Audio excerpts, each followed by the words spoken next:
some of the research that I think is most interesting and actually most optimistic is the research on meditation and the brain. So I want to give you just very brief background. This has nothing to do with meditation. But basically, positive and negative emotions look different in the brain.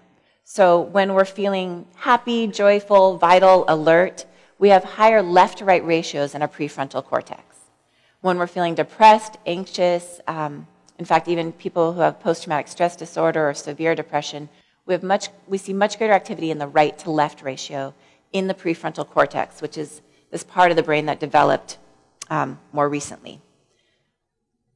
So when they did a study on meditators, they brought in this Tibetan Lama, and what they found is that his left-to-right ratio was much higher than any of the other 175 subjects they brought into the laboratory. And so they asked, is this just a random artifact, right? Was he kind of born happy, and so then he decided to be a monk and a meditator and meditate? Or did the tens of thousands of hours that he had dedicated to this practice actually have an impact? So they did the gold standard, which is a randomized controlled trial. They took 41 biotechnology employees who had never meditated. If they can do it, anyone can. They randomly assigned them into a mindfulness group taught by John Kabat-Zinn, or a waitlist group, and then they looked, is there change in the activity of the brain?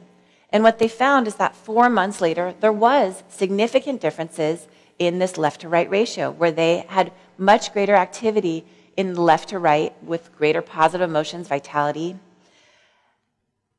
This is extraordinarily hopeful, and I want to explain why for those of you who aren't psychologists. In psychology, there's something called a happiness set point. And it's been repeated over and over again in the research that we find that people basically, just like you have a weight set point, you basically have this kind of continuum of happiness that you're born with, and you can't really move it too far. So what they found is that when you win the lottery, you have this initial blip of, yes, life's going to be great forever, and then a year later, you're back to your baseline level of happiness.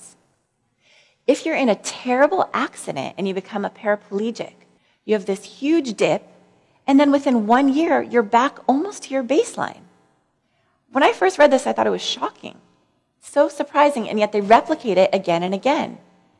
So this is great news if you're born happy, right? It's like, it doesn't matter, you get divorced, you lose your job, whatever, and you just pop back up. It's like you're a Bobo doll. This isn't such good news for most of the people that I work with who are coming to see me, where they weren't necessarily born happy. And so even if you work really hard and you make a lot of money and you get the house in Hawaii, or you win the lottery, or you marry the perfect person, or you have, it doesn't actually change your happiness level. What is so hopeful about this new research is what it says is that even though changing your exterior circumstances, winning the lottery, doesn't change your happiness level, changing your interior landscape can. Changing our interior environment through training the mind and heart and body in these practices can actually shift our levels of happiness. Richie Davidson, who is the principal investigator of the study, he says, happiness can be trained because the very structure of our brain can be modified. So what he's talking about here is neuroplasticity. Our repeated experiences shape our brain. Does this remind you of anything?